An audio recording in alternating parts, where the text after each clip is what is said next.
Both teams played hard. We just take it one day at a time.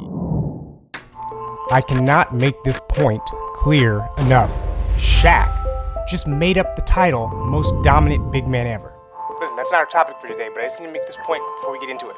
Sometimes it's actually most dominant big man in this modern era. There's a lot of qualifiers. But for some reason, because it includes the words most and ever, it feels significant. Extra significant, right? But look around. We don't have a lot of these types of titles available. I mean, other than the greatest and maybe a few bests. Best dunker, best handles, best in-game dunker, most clutch, best finisher. We don't have a lot of accepted titles, phrase titles for players. So I know we're not talking about nicknames like the truth or the answer. These are nicknames. They don't mean anything. They're not statements. We are looking for phrases. And other than Shaq being the most dominant, there are really not any other statement titles floating around the league, especially ones that are specific to a player that we say and are immediately aware of who it is, other than the most dominant. I don't know why, because these types of things are the most effective legacy-defining type of titles you can have, because they're self-contained arguments. Think about it. What's Wayne Gretzky's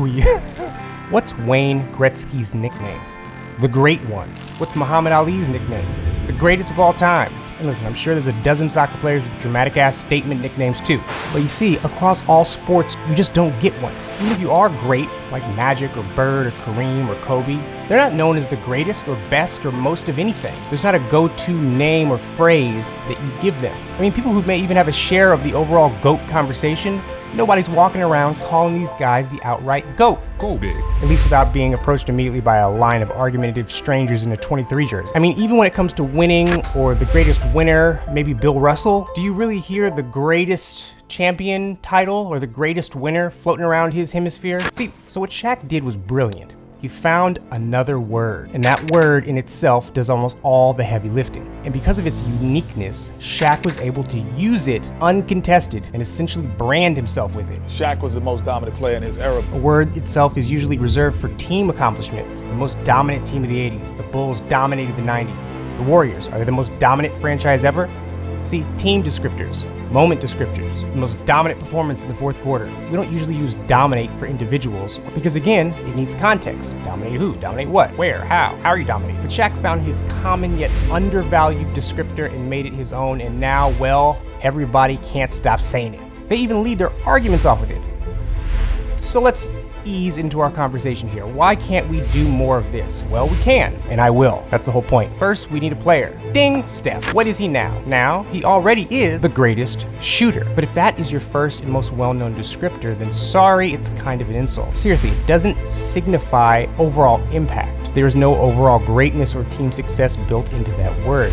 If you are introduced as the greatest shooter, I'm not going to assume that you won rings. Until recently, greatest shooter could have been easily a role player or some 1 or 2-time all-star or just a one-dimensional guy. So greatest shooter is not significant enough to rest a career on, like Shaq does with most dominant. Again, it's like saying you have the best handles. It means nothing for the bigger placement or ranking of a player's career. But the broader the word choice, the more impressive it sounds. Again, greatest of all time is generic and non-specific as fuck. And for someone to even be in that conversation, well, you must be some kind of great. Dominant? What the fuck does that mean? And I've said this before. Is it dominant for a center to never have won a rebounding title or lead the league in blocks? I don't know. That's really dominant. Maybe it is. Who knows?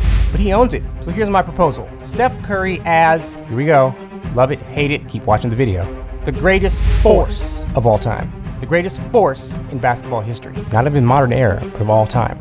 Listen, if you're gonna unsubscribe now, that's fine. I'm really not sure what kept you around here for that long, other than these fire-ass videos brought to you every night of the week, every day by Brainstream, our sponsor, Brainstream, the way to watch an NBA game in 2033. Okay, force. A third of this audience right here probably scoffed immediately without even processing what force means. That left 76% of you who immediately understood and stood up in applause. Listen, I am biased. I have an affinity for basketball shots that go in the bucket. Something about them, I don't know.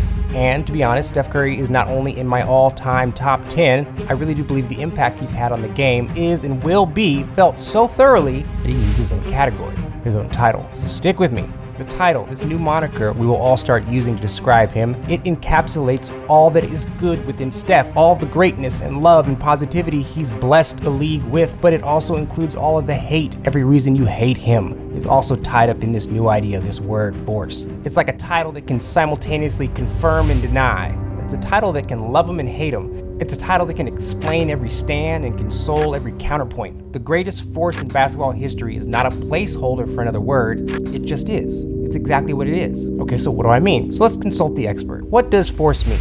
Well, according to Twtr.com, force is... No, I'm not going to do that bit. Honestly, I'm really sick of this whole thing where you go to dictionary.com and read the definition of a word as an entry point for your argument. It just always comes off so flat. Bloopity bloop. Look at me. I'm so smart. Watch my channel for original, useful, imaginative takes according to dictionary.com. Oh, shut the fuck up. Anyway, so, according to dictionary.com, force means...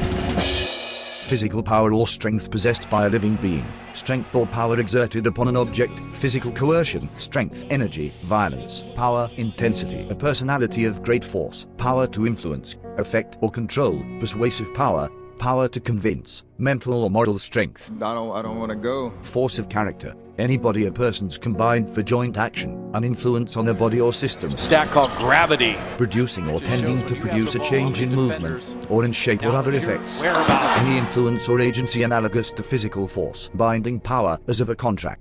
To compel, constrain, or oblige oneself or someone to do something. To drive or propel against resistance. To bring about or effect by force. Tracing a triple key. To bring about a necessity, or as a necessary result. To put or impose something or someone forcibly on or upon a person. To compel by force, overcome the resistance of. Unanimous selection. To force acceptance of something. To obtain or draw forth if by force. To enter or take by force. To cause to grow or mature at an increased rate. Press, urge, or exert a person, etc. to violent effort or to the utmost. To compel a player to trump by leading a suit of which the player has no cards. To compel a player to play a particular card. To compel a player to play so as to make known the strength of the hand. Curry. To enter or take by force, overpower. Got it? Oh no. Oh, well, isn't that pretty much what dominant means? No, dominant is the thing that can make other shit do shit, but force implies there's more than just physicality making the shit do the shit. From 30 and knocks it down. So also, as for dominant, we might always see the act of dominance. With a force, there's this mystical nature to it. The force may be seen or it may not be seen. It may be invisible. And of course, I'm gonna make a Star Wars comparison, so let's get that over. This is the Force. Decide not to use it. Curry, way downtown. This is also the Force. Splits the defense behind the back. Fires a three. And this. He is tough. So, on the court, Steph can literally stand 35 feet out from the basket, and you know what happens. And he walked away from him. You can't give him any space. People are still drawn to him. They are forced to consider him. When 100-pound Steph sees 300-pound muscle-brain LeBron James and sets a hard pick, this still isn't how physics should work. This is not what a small, light man does to a giant when both forces collide. So then why does this happen? Well, I immediately considered LeBron just didn't want to play defense. This is not a choice. This is what LeBron has to do. Because if he leaves Curry for a split second, guess what? Curry's open, and that's all he needs is just a split second, because Curry cannot just be left open. LeBron, counter to all laws of nature, has to stay with the little guy. Curry has created new rules, new laws that teams must adhere to. The second you step on his court, you are forced to play his game. Back to back. Curry from way downtown. Win or lose. This isn't an exaggeration. Now, we can also dive into how his power creates so much spacing that it means the entire Warriors system works and makes the game so much easier for other players. I mean, let me just say this. If you're a Warriors fan, you know after the first ring, the turnover began, meaning player turnover, because the championship team needs to stay fresh. And though you keep the core together, there are a lot of floating people that keep the system oiled and aired out. So each year this happens, and then you hear the skeptics saying, well, the Warrior bench isn't as good as it was last year. It's not quite as solid. It's gonna be tough this year without that strong bench they have. And this is freaking hilarious to me. Because somehow each year the Warriors bench seems to have a breakout player, a revived career, an unsung hero. Every year, really. They said after losing these guys like Leandro Barbosa, Mo Spates, and Ian Clark, they wouldn't be the same. Side note, on Mo was a lost soul until he arrived on this stage. And he became a prospect, a potential guy. He became a knockdown mid-range shooter. And off the bench, Mo buckets. A staple of the Warriors' role. He was the key to the mid-range in the second half of the games. Stuff like David West does and Sean Livingston. They've kept that alive. Now DeMarcus Cousins. He even started expanding his game, moving out to the three-point line. You don't spend that time coaching a guy to expand his game if you think he's a bust or a loser or has no potential. But most spades, he grew fully into his nickname, Mo Buckets. And it wasn't ironic. There was a point when he was even the third leading scorer on this team for a minute. See, this is what happens to Warriors bench players. They shine, they straighten out their issues, they get heat and get paid as other teams clamor to steal them away at the end of the year. Mo is such a fan favorite, and this is true. When I went to Game 4 of the 2016 NBA Finals in the shithole that is Cleveland, I made and displayed this actual sign, Mo Buckets. And 2 years later, 3 years later, whatever it is, you know where Mo is now? Nowhere. Well, he's here. Double side note, I also brought these signs with me. Yes, and yes. Anyway, this continued, losing players like this and this guy, and gaining players like this guy and Nick Young, and running all these second-round rookies, Jordan Bell, Kevon Looney, Patrick McCaw. Is it just pure luck or scouting genius, or is there something about this system and world that makes these type of dudes perform at a better rate? On the drive as Capella behind him. But it's all tied back to the power of the team, the system, and the culture that is inexplicably tied to Steph Curry, which thrives from his force. The Warriors system is attached to Steph Curry's force the way the Mind Stone was attached to Vision's forehead. Trillions of connections. So, the last part of Steph Curry's force that he exercises over the entire league, over an entire era, he attracts the best players to a degree we've never seen, making legitimate all-stars willing to come off the bench. Players with really good years left become 10th and 11th men in garbage time. Folks sacrificing dough left and right, like the feds are coming, to full-blown superstars taking veteran minimums. And don't let this detail slip by. Players have been recruiting players for a while. All the phone calls, all the private jets and cool cabanas. Also the reports of players who don't like doing that stuff, like Melo and Derrick Rose, who didn't want to take the time to go recruit some other player. Players who don't want to go out of their way and convince another player to play with them. And then there's players who reach out and get rejected. All this in our modern era. And you know what's the scariest? It's this. This in-game hug that rocks the soul of 29 other fan bases. You do not want to see your star hug Steph Curry at the end of a game and have him start whispering in his ear. Why? Because whether you like him or despise him, you and everybody else knows that this could mean the end of your franchise. Just look at their reactions. They sure do fall under his spell. They crush hard. Start thinking about him at night, dreaming about all those open shots, easy corner threes, enjoying coming to work for once. Steph Curry. And one more thing about players disrespecting him. I mean, shit. As much power and force he has over them, people fear him, and they reject what they fear. People get away from what they fear. I mean, even his exact clones still have a hard time publicly acknowledging their messiah. This guy, Trae Young, acting like he grew up watching Steve Nash. Idiot, you're 18. The last good game Steve Nash had, you were still crapping in your Elmo pull-ups, or easy-ups, depending on what brand you like. But you know why players don't love him? Because people don't understand. And they can understand this. LeBron dunking on folks.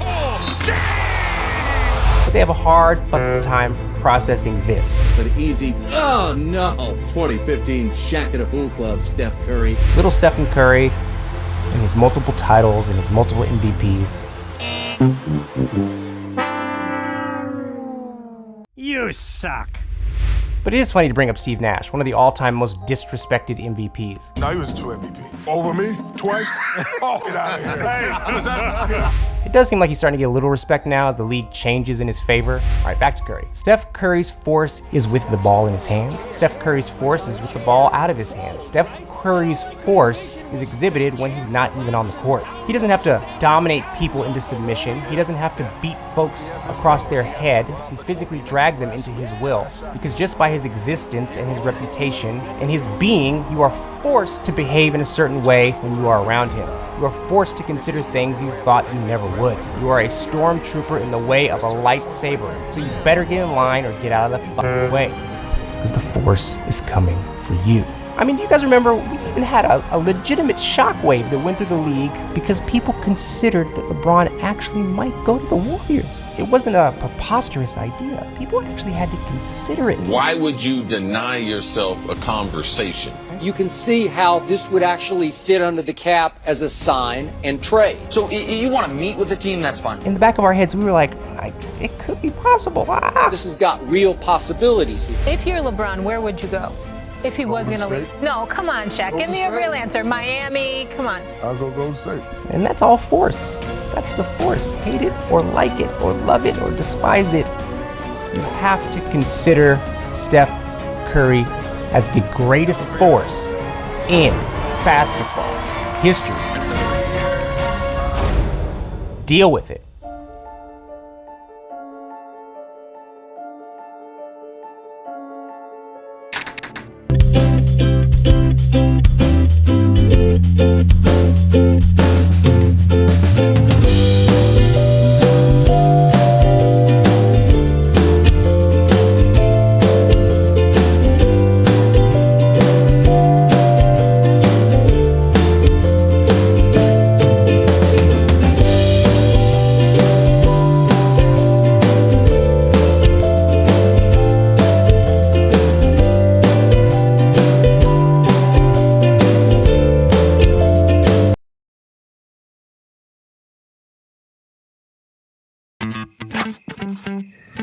Can't see me, I'm too sneaky. We see you, Shaq. No, really, we see you, Shaq. Show me your gun! Show me your hands! Gun! Shots fired. Shaq, you can't beat the Ring of Security. Watching over your home has never been easier with Ring. Learn more at ring.com.